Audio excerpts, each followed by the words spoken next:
This is a part of the government's drive to attain Atmanirbhar Bharat, self-sustenance, self-reliance, and the topic which we have chosen is Farm to Fork, Tech-churning agricultural value chain in India. From farm, through these images I try to explain the logistics, then it is taken out, it is sorted, graded and so on, it is taken to the warehouses or storage facilities for processing, to the factories, to the retail, to the mega malls and to the markets, and to the fork, to our dining. And I've tried to demonstrate through this agriculture time machine what our status was during those days. So what I did was I went through the archives of New York Times and tried to dig the status of Indian agriculture in the media there. So 1954-55, there's a mention that 4 tractors from Moscow arrived in India at a price of $877 each. And this is a step towards technology adoption and farm mechanization. Then it is also mentioned in these press clippings taken out from the New York Times. India is attempting to adopt few but not all agricultural practices from China. India's port facilities could barely meet country's annual import needs. Them. Ports did not have adequate capacity to handle the imports. India was ascertaining its fundamentals, climate, soil, water, what will grow, where and how. 69, the most pessimistic expert at that time said that real self-sufficiency may not be assured until 76 or 77, but we are marching towards it. Even after severe drought, the country is growing enough food. This was said in 1980 newspapers there. Enough food to nourish all of its 630 million people. And from a statistical point of view, self-sufficiency has been attained. And there are even good prospects the country might soon export grains. This was 1980. And if you recall, Norman Borlaug, he was responsible for introducing hybrid seeds, and India could expand its production of wheat and rice. Now let's talk of 3 farm laws. The first farm law, and I have not added anything, not a word in this. This is the preamble of the law, which I have just reproduced, and I'll explain what it is. The first farm law is the Farmers Produce Trade and Commerce Promotion and Facilitation Act. And here just focus on the red highlighted portion. Creation of an ecosystem, freedom of choice relating to sale and purchase of farmers' produce, freedom of choice, which facilitates remunerative prices through competitive alternate trading channels, remunerative prices, competitive alternative channels, and to promote efficient, transparent, and barrier-free interstate and intrastate trade and commerce, so that it could move without any barriers within the state and outside the state. And outside the physical premises of the markets, that is APMC, the mandis, outside it could be sold, and facilitative framework for electronic trading, because just before that, the government had introduced ENAM, electronically connected national agriculture markets ecosystem. Now, in this act, the facts, as I just explained, are farmers can sell produce outside mandis. There are more choices for farmers. It designed for getting better prices for farmers, and no cess or tax could be levied by the government like the mandi tax. But there is a fear among farmers that the law will lead to end of MSP, minimum support price, and there could be exploitation by private players. Both these fears have been allayed emphatically by the government, and there is nothing in this law which can support this kind of a fear.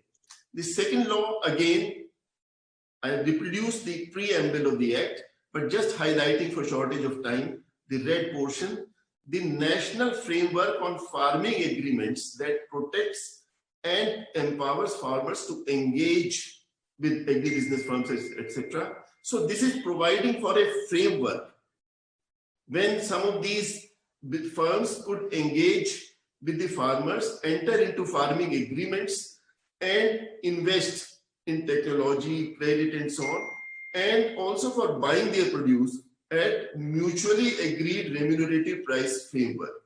So it is again an option available to the farmer that in case they want, because within 2 hectares, they may not be in a position to invest technology and credit directly. But if maybe 10 or 15 or 20 or 30 or 50 combined together, and they are firms who can come and invest money and technology, their produce can go up. And I'll tell you how in subsequent slides.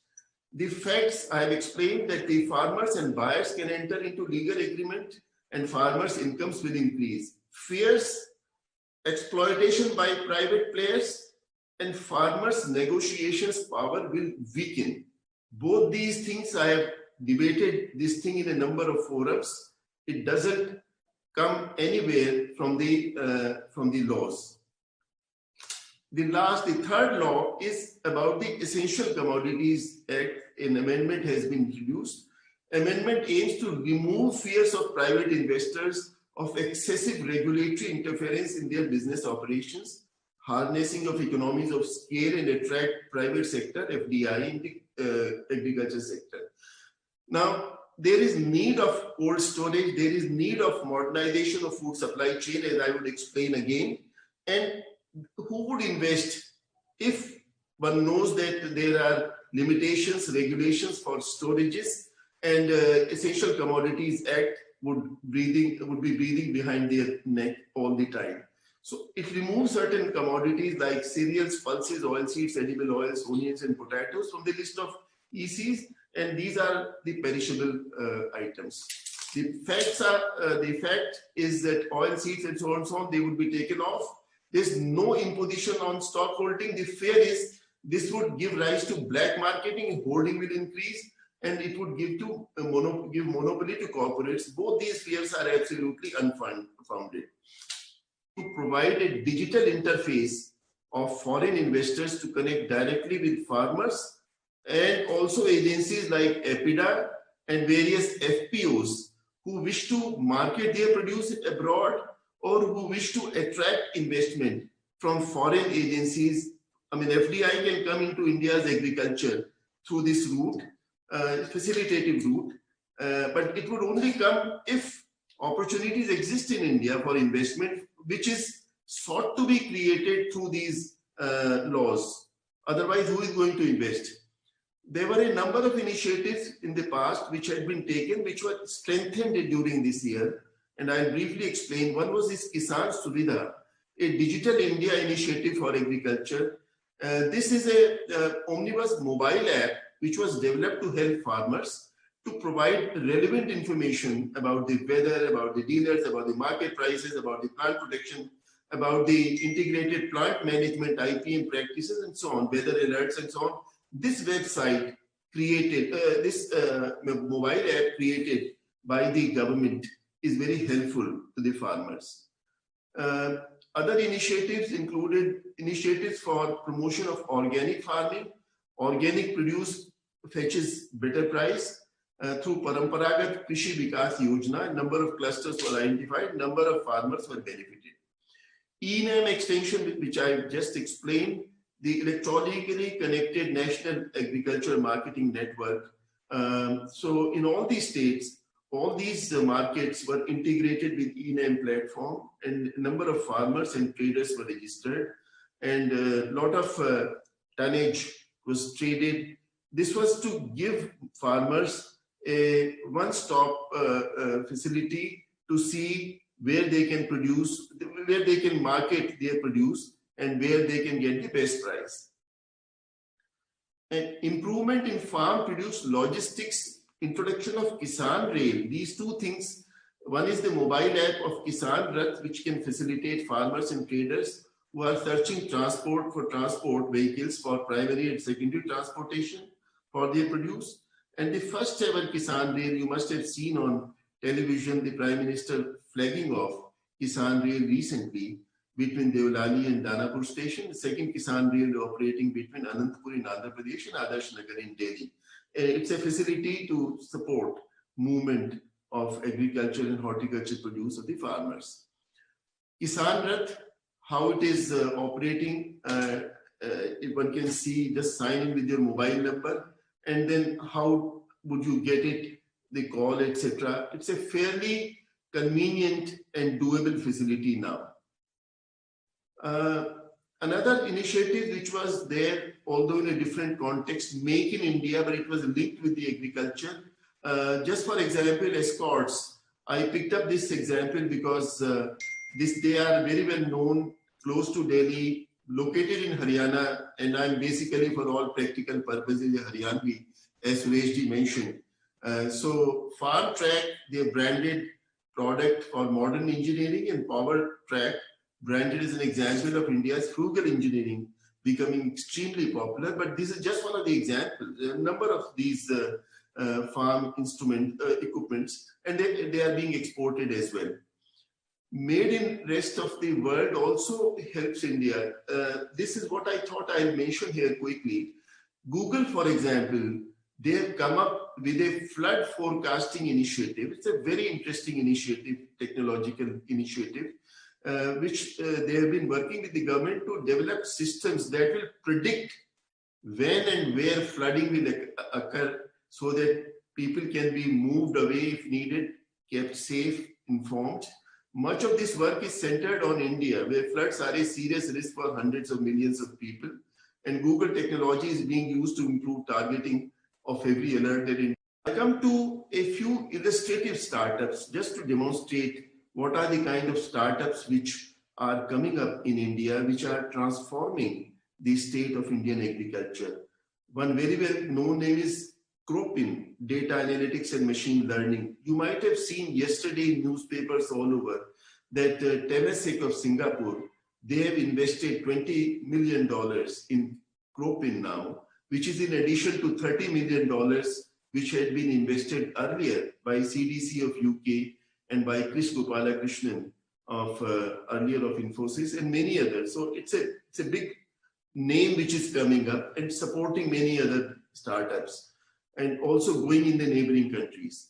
Then there is a big heart in data and platforms for price transparency, AgriCX, imaging and AI, artificial intelligence to monitor crop quality, and frontal rain platform to produce traceability, which I tried to explain, robotics and drones for cultivation and harvesting, TerraCroft.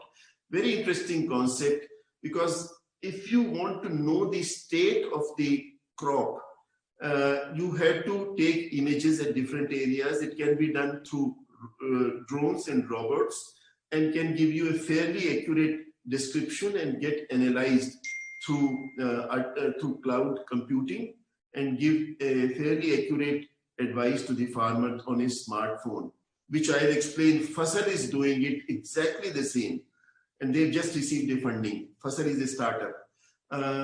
Cross-border service markets, a number of such startups. Many of these startups have been initiated by young rural boys, engineers and others who have taken to new startups and done very well. Intello Labs, again for labs for the soil and so on. Cropin, I just mentioned, AgriCX. Indigo, USA, it's a part of the USA firm, started in India. And Plantix started in Germany and came to India. Very interesting startup, Arya. They have a number of verticals, A to Z in Godam, post-harvest solution platform, warehouses and so on. They have a directory of the warehouses. Now, if I'm a farmer and I want to store my, let us say, 20 tons of my produce, I don't know where to store. Now, they have a directory of warehouses, and they would be able to tell me which is the nearest warehouse, what is the price and so on, how can I take it. And then it is also for storage, logistics, audit, surveillance, procurement, facilitation, agri consulting, and then financial solutions resolves it, post-harvest financial challenges. People can also raise money on the storage receipts if they've kept their storage there, designing and offering post-harvest financial products. This is Fasal, which I just mentioned, and you might have noticed there was a very interesting write-up in Mint a few days ago. In fact, I wrote in the social media about it, that this farmer, for example, what they have done is that in the middle you can see a pole which has been installed in the middle of the field of the farmer, and this pole has sensors and transmitters. So it senses the moisture and the situation of the soil and everything, and transmits through its data to the cloud, and then get analyzed and gives the solution to the farmer on his smartphone, when to apply and how much to apply irrigation and the pesticides and so on, the entire schedule. Now, through this process, this farmer has been able to increase his yield within a year 20% in chili and brinjal mirch or बैंगन की फसल उसने बढ़ा दी है छत्तीसगढ़ में 20%, and then it's going to increase further and further. So there are science-based precision agricultural solutions which can help farmers increase their incomes and productive. MyCrop is exactly again similarly. It is functional in Hindi, Gujarati, English, and now they've also got market in Bahasa. I was very interested to read in Indonesia, the Bhasha is being called Bahasa in the language there. So it has gone there also. Intello Labs again for lab testing reports and quality assessment of food commodities. It goes into Intello Track and Intello Sort. Agri Bazaar, a digital platform for agri trading, buying, selling, financing, crop advisory, giving end-to-end solutions in e-mandi. Many of these startups, and they are all our own boys and girls, in the sense that they are not going to take away our incomes abroad, and they are not big corporates. So these people are available, and there are hundreds of them in India, all over India. Allow them to use their technology and innovations on Indian farm holdings, which can only happen if they combine into FPOs, farmer producer organizations, which could be like groups of 10, 20, 30 people. BIJAC, innovative cultivation methods, B2B agri-commodities trading platform, supply chain management. It facilitates free trade of agricultural commodities and so on. Commodity trading is basically their forte. AgroStar, again, the value proposition is that farmers can access a personalized agri-focused content, tips and articles focused on helping farmers grow better produce and solve common problems occurring on the farm. If the farmer has just 2 hectares of land, his thinking, his total psyche gets absolutely small and shrinking. तो एक संकुचित मानसिक अवस्था में वो सोच भी नहीं सकता कि मैं क्या-क्या करूं इसमें. Ninja cart, as the name indicates, it is for transporting fresh produce, tech-driven supply chain space. It could be refrigerated, 1,400 tons of perishable from farms to business daily in less than 12 hours. Jai Kisan, equipment finance, input finance, invoice finance. All the 3 stages, they are basically in financing, and they are doing very well. There is a lot of demand for their products. Crop data, again a very interesting startup, supported by technology of Microsoft. Agriculture e-marketplace allows farmers to connect directly with bulk buyers on an e-marketplace where their harvest is hedged very early in the crop cycle according to the predicted quality and yield from their farm. And this gives farmer an early visibility of their income, ensure their incentive to produce as much. Once this thing catches up, whatever they are doing, I can assure you that in the next few years, you would see a quantum jump in India's agriculture production and productivity, and lot more confidence to farmers.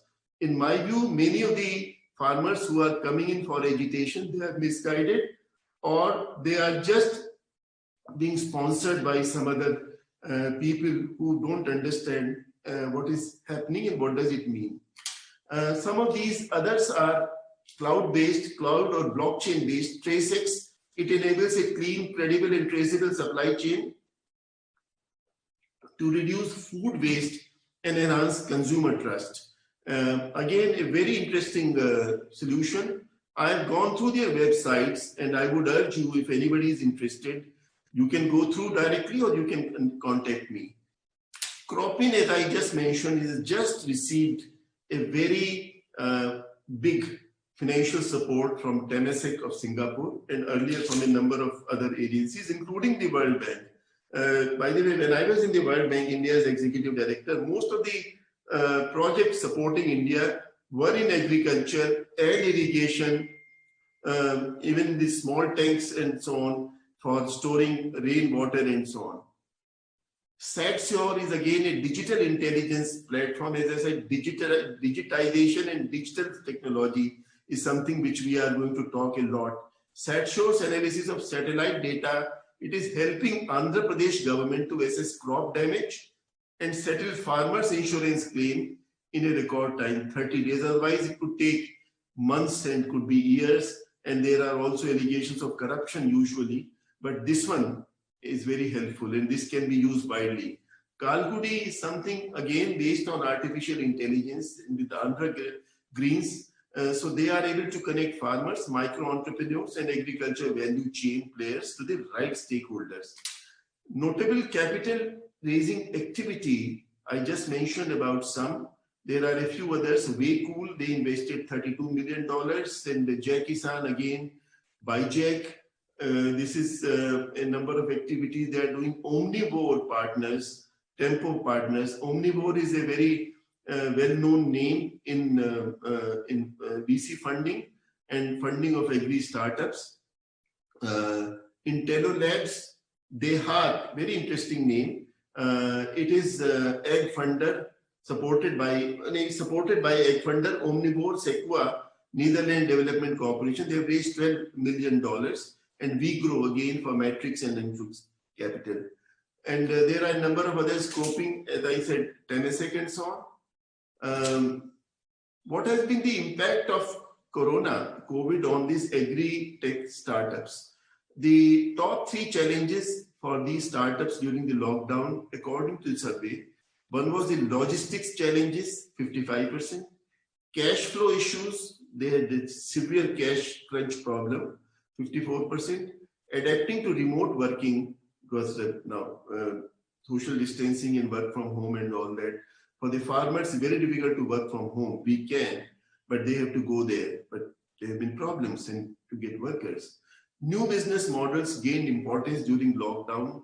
The tailwinds and headwinds, I've tried to list some.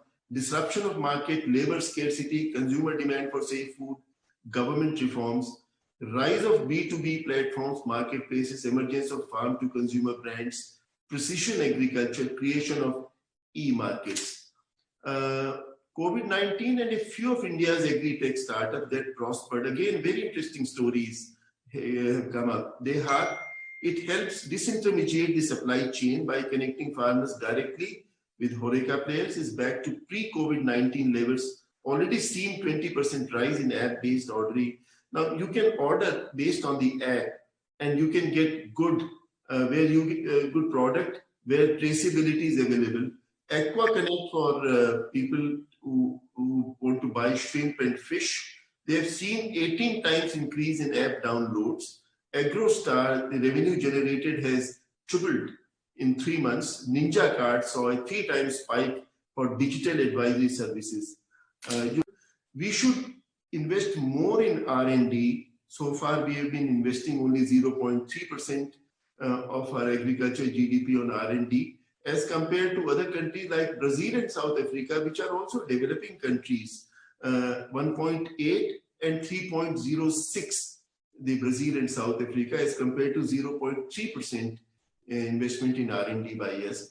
Public funds should be spearheaded towards domestic players contributing to R&D, which may include agri entrepreneurs, universities, and government research organizations. And finally, esteemed friends, the farm laws, which is basically a supporting infrastructural platform or enabling facility to make all this possible. Ultimately, reforms are the art of possible. And historically, whenever reforms were executed, there were always mixed opinions. There were always resistance. We know it's a law of physics. you try to move anything on any surface, there would always be a resistance, but eventually the country benefits from them. And it's the liberalization which took place in 1991, which was a landmark economic reform, so we are still reaping the benefits. In agriculture, all these building blocks like these 3 farm laws will greatly help in India achieving its dream of doubling farmers' income and position India as a 5 trillion economy